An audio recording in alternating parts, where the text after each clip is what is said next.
السلام علیکم dear student viewers, امید ہے آپ لوگ سب خیریت سے ہوں گے۔ تو آج کی اس ویڈیو میں ہم لوگ حج کے بارے میں اسٹڈی کریں گے، حج کو سیکھیں گے کہ حج کیا ہوتا ہے، مناسک حج کیا ہوتے ہیں اور کس طریقے سے حج کو پرفارم کیا جاتا ہے، مطلب کہ حج کی ابتدا کون سی تاریخ کو کہاں سے ہوتی ہے اور کون سی تاریخ کو کہاں پر اختتام پذیر ہوتا ہے، ٹھیک ہے۔ تو سب سے پہلے ہم حج کے بیسک ڈیفینیشن سمجھتے ہیں کہ حج کہتے کسے ہیں۔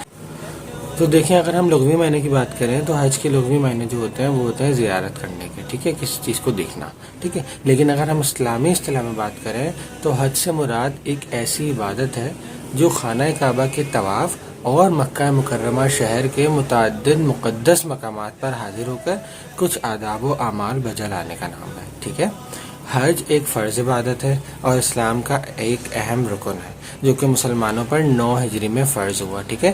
بعض علماء کرام فرماتے ہیں کہ 10 ہجری میں ہوا، بعض علماء کرام فرماتے ہیں 5 ہجری میں ہوا، لیکن جو اتفاق آتا ہے، جو زیادہ تر شواہد ملتے ہیں، اس سے یہ بات ثابت ہوتی ہے کہ مسلمانوں پر 9 ہجری میں حج فرض ہوا تھا، ٹھیک ہے۔ حج ہر عاقل بالغ اور صاحب حیثیت مسلمان پر زندگی میں کم سے کم ایک بار فرض ہے، ٹھیک ہے۔ ارشاد باری تعالیٰ ہے، اللہ پاک سورہ آل عمران میں 97 آیت نمبر میں فرماتے ہیں کہ جس میں کھلی نشانیاں ہیں، یہ مقام ابراہیم ہے، اس میں جو آ جائے امن والا ہو جاتا ہے۔ اللہ نے ان لوگوں پر جو اس کی طرف راہ پا سکتے ہیں اس گھر کا حج فرض قرار دیا ہے، اور جو کوئی کفر کرے تو اللہ تمام دنیا سے بے پرواہ ہے۔ اس آیت سے یہ واضح ہو جاتا ہے، یہ صاف صاف واضح ہو جاتا ہے کہ استطاعت کے باوجود حج نہ کرنے کو قرآن نے کفر سے تعبیر کیا ہے۔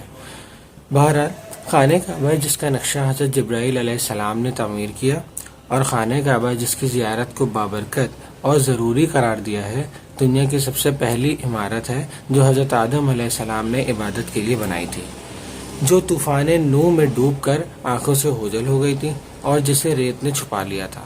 پھر آج سے تقریباً 4500 سال پہلے اللہ کے حکم سے حضرت ابراہیم علیہ السلام اور ان کے بیٹے حضرت اسماعیل علیہ السلام نے اس کی دوبارہ تعمیر کا سلسلہ شروع کیا، اور اس دنیا کے آج جو ہے وہ دنیا کے ہر کونے سے، ہر گوشے سے مسلمان اس کی زیارت کے لیے آتے ہیں۔ تو اب ہم بات کرتے ہیں کہ حج کی ابتدا کہاں سے ہوتی ہے، اور جب ہم اس کی بات کریں گے حج کی ابتدا اور حج کے اختتام کی، تو اسی کے اندر مناسک حج بھی ساتھ ساتھ آ جائیں گے، ٹھیک ہے۔ تو آپ لوگوں نے غور سے سمجھنا ہے، یہ چھوٹی چھوٹی چیزیں ہیں، ٹھیک ہے، جس کا ہمیں علم ہونا چاہیے۔ تو حج بیسکلی 8 ذی الحج سے 12 ذی الحج تک 5 دن کا حج ہوتا ہے۔ کتنے دن کا؟ 5 دن کا، ٹھیک ہے۔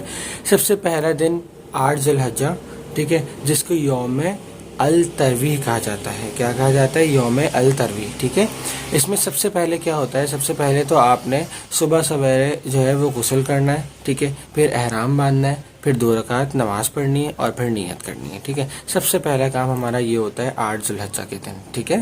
اس کے بعد جب آپ نے 2 رکعت نماز پڑھ لی، اس کے بعد حج کی نیت کرنی ہے۔ حج کی نیت کی دعا جو ہے، اچھا، ان سب معاملات میں جو ہم آپ کو بتا رہے ہیں، ٹھیک ہے، اس میں جو ہے نا تمام کی تمام دعائیں وغیرہ انکلوڈڈ ہیں، ٹھیک ہے۔ اب وہ دعائیں آپ لوگ کسی کتاب سے لے سکتے ہیں، ٹھیک ہے۔ ہر عمل کی جو ہے وہ دعا ہے تو وہ آپ نے دعا ضرور کرنی ہے، ٹھیک ہے۔ جیسے حج کی نیت کی دعا ہے تو حج کی نیت کی دعا آپ نے کرنی ہے کہ کس طریقے سے حج کی نیت کی جاتی ہے، ٹھیک ہے۔ اب جیسے ہی آپ لوگ حج کی نیت کر لیں 8 ذی الحجہ کو، ٹھیک ہے، تو اس کے بعد حاجی کیا کرتے ہیں؟ تلبیہ کرتے ہیں، ٹھیک ہے۔ اب یہ تلبیہ کیا ہوتی ہے؟ نیت کے بعد بآواز بلند ہم تلبیہ کہتے ہیں، اور تلبیہ کیا ہوتا ہے؟ لبیک اللہم لبیک لبیک لا شریک لک لبیک ان الحمد والنعمت لک والملک لا شریک لک۔ تو یہ آواز بلند جو ہے وہ پڑھنا ہوتا ہے ہر حاجی کو، ٹھیک ہے۔ یہ کرنے کے بعد جو ہے وہ طواف قدوم شروع ہوتا ہے، مطلب منی میں روانگی سے قبل آنے کا طواف کرنا ہے ہمیں، ٹھیک ہے۔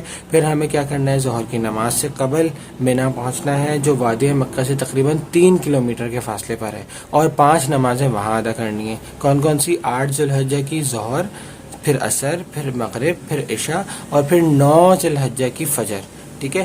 9 ذی الحجہ کی فجر ہم نے پڑھ لی، پھر 9 ذی الحجہ کا دن آ گیا۔ 9 ذی الحجہ کا دن جو ہے وہ کہلاتا ہے یوم عرفہ، ٹھیک ہے۔